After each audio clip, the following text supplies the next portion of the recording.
একদম সিম্পল সাধারণ দেখতে কিছু রান্নার টেস্ট এতটা ভালো হয় যে একবার বানানোর পর সেই রান্নাটা বারবার করতে ইচ্ছা করে।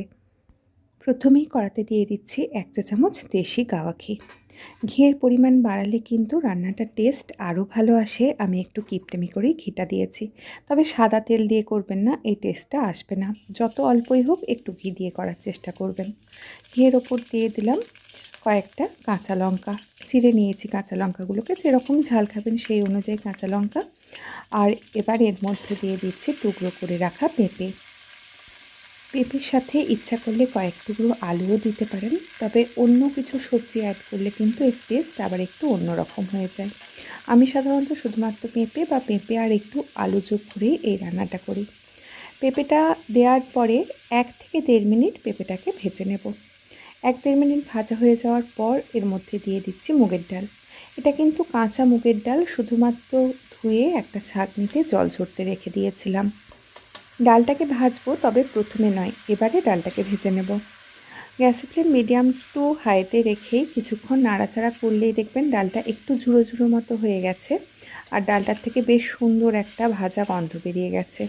সাধারণত শুকনো খোলায় ডাল ভাজলে যেই ভাজা গন্ধটা বেরোয় সেটা না, কিন্তু ঘি, পেঁপে বা এই ডালটা দিয়ে যখন ভাজা হয় খুব সুন্দর একটা গন্ধ বেরিয়ে যাবে।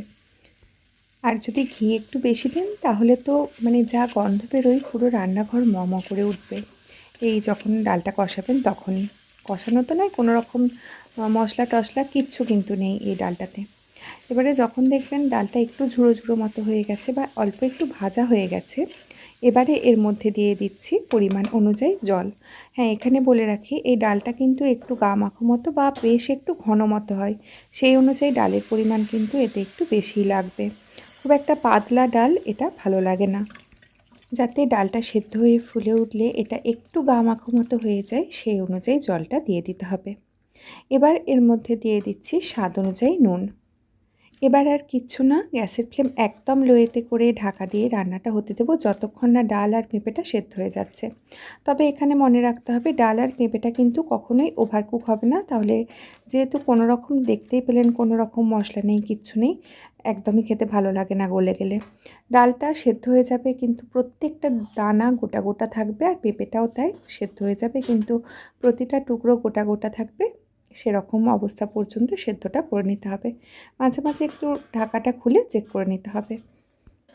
তো বেশ কয়েক মিনিট লো ফ্লেমে রান্নাটা করে নেওয়ার পর এই মুহূর্তে কিন্তু ডাল, পেঁপে সব কিছু সেদ্ধ হয়ে গেছে। আপনাদেরকে একটু দেখিয়ে দিচ্ছি, দেখুন ডালগুলো কিন্তু সেদ্ধ হয়েছে, গোটা গোটা আছে। আর একটু চাপ দিয়ে দেখিয়ে দিচ্ছি, এই দেখুন ডালগুলো কিন্তু ভালো রকম সেদ্ধ হয়ে গেছে আর পেঁপেগুলো সেদ্ধ হয়ে গেছে। শেষের দিকে আপনারা একটু ঘি দিলে টেস্টটা আরও ভালো আসে, আমি আর দিচ্ছি না, তবে আপনারা দিতে পারেন। ভাত বা রুটি দুটোর সঙ্গে এই ডালটা খেতে বেশ ভালো লাগে।